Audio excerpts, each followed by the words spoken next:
In this demo, we look at how to enable Acronis GenAI protection in the Acronis Management console.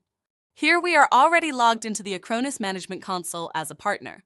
Let's now see how to enable GenAI protection for a client using service-based licensing, either with the per workload or per gigabyte model. On the Clients page, select the client to open the Cyber Protection Configuration side panel. Scroll down to find the GenAI protection offering and click Enable. At this stage, you can also configure soft and hard quotas if needed. Apply change and click Save. Close the panel.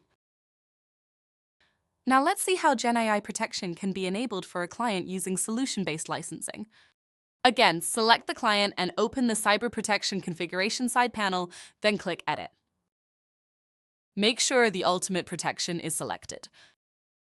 GenAI protection is activated by enabling the Workstations option within Ultimate Protection Solution Bundle. Click Save to apply the changes. Acronis GenAI protection is now enabled and can be offered to the clients.